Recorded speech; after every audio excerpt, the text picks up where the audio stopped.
Hi friends, Shamirpet కేవలం 15 కిలోమీటర్ల దూరంలో ఒక పురాతనమైన శివాలయం ఉందని మీలో ఎంతమందికి తెలుసు?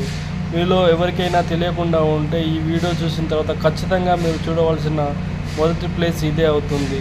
తప్పకుండా వెళ్ళి దర్శించుకోండి. ఈ ఉద్దమరిలో ఉన్న శివాలయం చాలా పురాతనమైనది. 100 సంవత్సరాల క్రితం నిర్మించబడిన ఈ గుడి చూడడానికి చాలా అద్భుతంగా ఉంటుంది. ఫ్రెండ్స్, ఖచ్చితంగా వీలు దొరికినప్పుడు వెళ్ళి ఈ శివాలయాన్ని దర్శించుకోండి. ఓం నమః శివాయ. ఇక్కడ శివాలయంతో పాటు వెంకటేశ్వర స్వామి ఆలయం కూడా ఉంది. వచ్చిన భక్తులు శివాలయంలో దర్శించుకున్న తర్వాత పక్కనే ఉన్న వెంకటేశ్వర స్వామి ఆలయంలోకి వెళ్ళి అక్కడ కూడా దర్శించుకొని పక్కన ఉన్న పరిసరాలను ఆనందంగా తిలకించడానికి వీలుగా ఉంటుంది. ఇక్కడ చాలా ప్రశాంతంగా ఉంటుంది. కూర్చొని ధ్యానం చేసుకోవడానికి చాలా అనువైన ప్లేస్గా దీన్ని పరిగణలోకి తీసుకోవచ్చు. ఇక్కడ వెంకటేశ్వర స్వామికి అన్ని రకాల పూజలు చేస్తారు. ఇది టీటీడీ ఆధ్వర్యంలో ఉన్న టెంపుల్. ఓం నమో